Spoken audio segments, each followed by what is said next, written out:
Assalamualaikum warahmatullahi wabarakatuh. Alhamdulillahirrabbilalamin.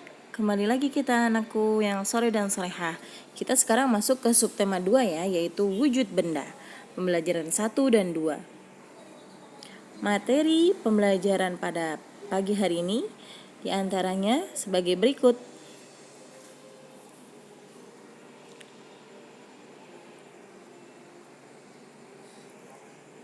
Oke, lanjut ya. Wujud benda. Oke, wujud benda. Benda ini ada 3 ya. Ada benda padat, ada benda cair, ada juga benda gas. Nah, benda padat itu contohnya apa? Seperti tas, seperti buku, seperti pensil dan penghapus. Nah, benda ini termasuk benda padat ya. Contoh benda padat. Nah, ada juga nih benda cair. Kalau benda cair itu contohnya seperti air, terus apalagi bensin, terus apalagi yang cair-cair ya, sirup.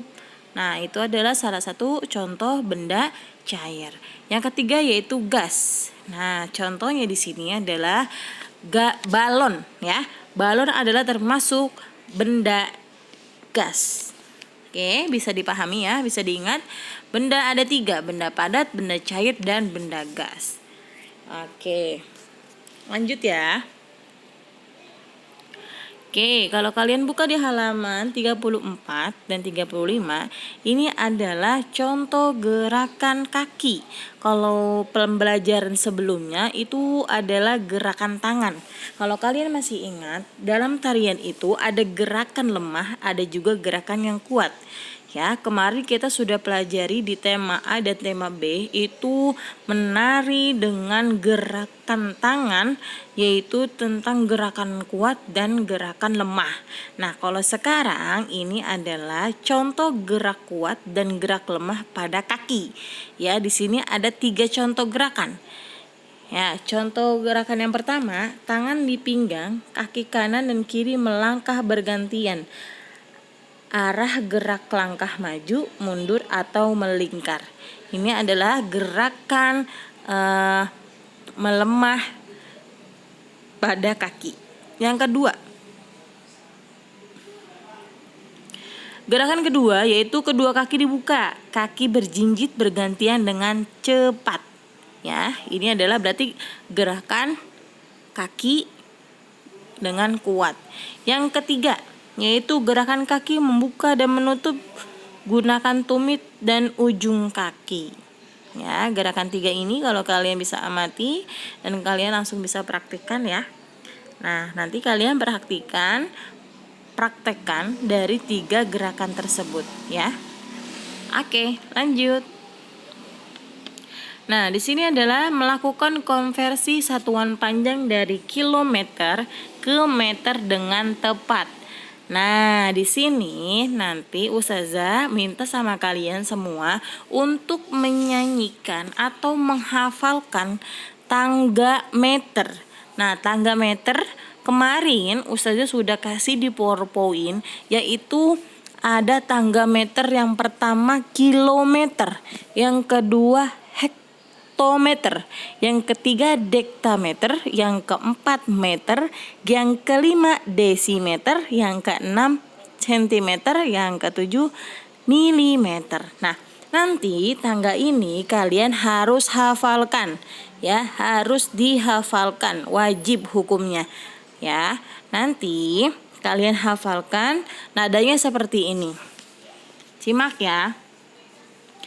Kilometer, hektometer, dekameter, dan meter, desimeter, sentimeter, dan juga milimeter. Gitu ya. Nanti kalian harus hafalkan tangga meter dengan nada seperti tadi Ustazah sudah contohkan. Oke.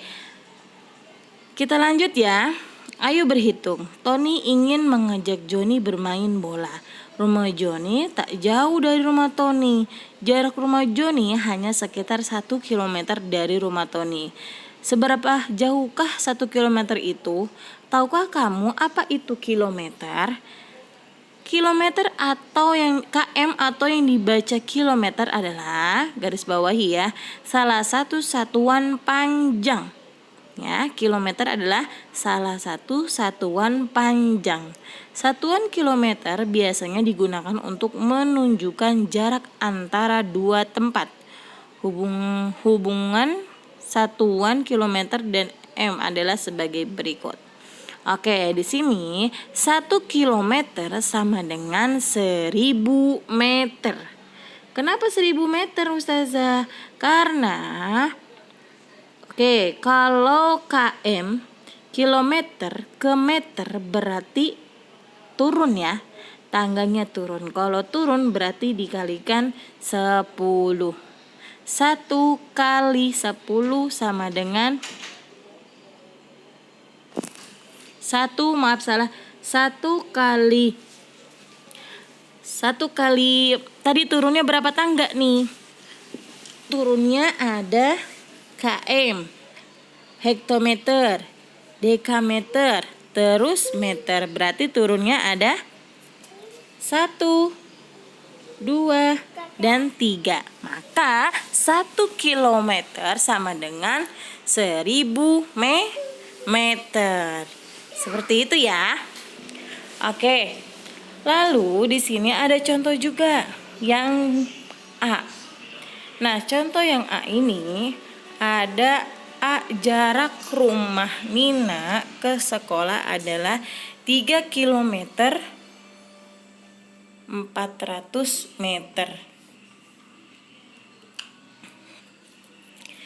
3M 400 meter. Nah, contohnya seperti ini ya. Cara menjawabnya, kalian harus menentukan satuannya harus sama dulu. Nah, di sini kan satuannya 3M 400 meter. Nah, 3M ini harus diubah menjadi meter dulu. Ya, diubah menjadi meter. Lalu, setelah diubah menjadi meter, baru ditambah ya. Sudah diubah satuannya sama-sama meter, maka dijumlah 3000 ditambah 400 sama dengan 3400 meter.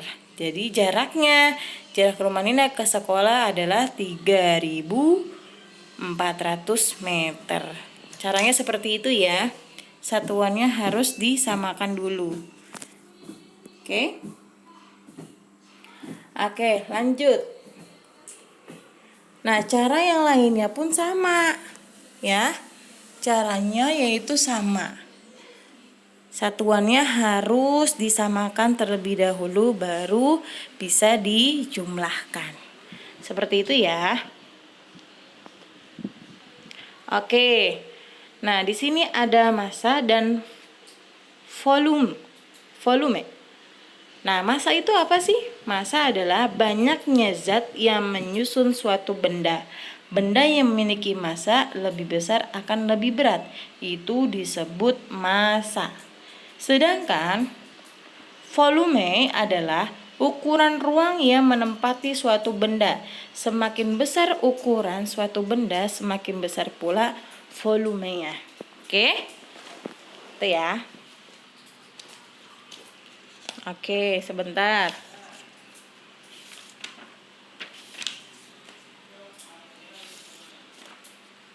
Oke. Nah, sekarang melakukan gerak memantulkan bola. Gerak memantulkan bola di sini adalah contohnya yaitu bola basket. Ya, bola basket. Bola basket ini permainannya bolanya dipantulkan dan dioper ke teman satu tim untuk mencetak nilai. Nah, teknik yang pertama yaitu memantulkan bola di lantai. Bolanya dipantulkan, lalu yang kedua memantulkan bola sambil berjalan ke depan. Nah, kalau yang pertama itu memantulkannya tidak sambil jalan. Kalau yang kedua tekniknya memantulkan bola sambil berjalan ke depan. Setelah itu bolanya masih dimantulkan nih. Bola sambil berjalan ke samping. Ya, dimantulkannya berarti di sampingnya. Kalau tadi di depannya, sekarang di sampingnya. Masih aja dimantulkan karena kalau memainkan bola basket ini, tekniknya itu dengan memantul, mantul terus. Lalu yang keempat, memantulkan bola kepada teman. Gitu, cara mengoper kepada sesama tim. Ya, ini adalah melakukan gerak memantul bola dalam permainan bola basket. Oke, selanjutnya menyebutkan contoh sikap tolong menolong. Tolong menolong adalah saling membantu antar sesama manusia. Garis bawahi ya, apa sih itu tolong menolong? Saling membantu antar sesama manusia. Tolong menolong merupakan sikap yang terpuji. Manusia tidak dapat hidup sendiri tanpa bantuan orang lain. Oleh karena itu, kita perlu menerapkan sikap tolong menolong. Tolong menolong hendaklah dilakukan dengan tulus. Tulus artinya tidak mengharapkan imbalan dan orang yang ditolong. Dari orang yang ditolong. Jadi kalau kita mau menolong orang, baik itu orang yang kita kenal maupun orang yang tidak kita kenal, maka menolongnya itu harus ikhlas. Ikhlas itu apa? Yaitu tidak mengharapkan imbalan, tidak mengharapkan balasan dari orang yang kita tolong, ya. Itu adalah tolong dengan ikhlas. Nah, di sini juga ada manfaatnya nih dari tolong menolong. Manfaatnya tolong menolong yaitu yang pertama meringankan beban orang lain. Yang kedua mempererat persahabatan. Yang ketiga menumbuhkan kerukunan antar sesama manusia. Yang keempat pekerjaan sulit terasa lebih mudah. Yang kelima pekerjaan menjadi cepat selesai.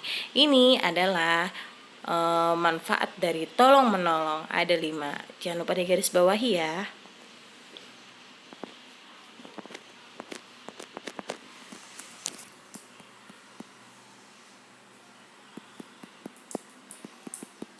Oke, nah tugasnya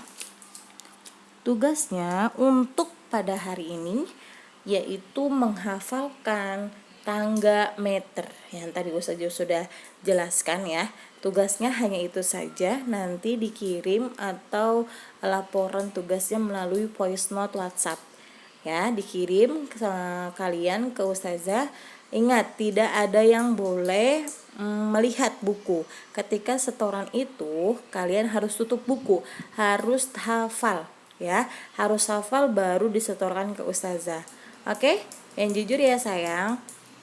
Nah, oke, hanya itu saja yang bisa Ustazah sampaikan, yang bisa Ustazah jelaskan pada hari ini.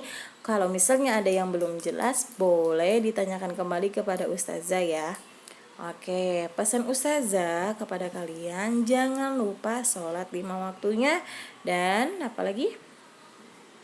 Iya, yang kedua yaitu membaca Al-Quran. Yang ketiga membantu kedua orang tua. Ingat ya, pesan Ustazah yang pertama sholat, yang kedua mengaji, yang ketiga membantu kedua orang tua. Oke, hanya itu yang Ustazah bisa sampaikan. Kurang lebihnya mohon maaf. Wassalamualaikum warahmatullahi wabarakatuh.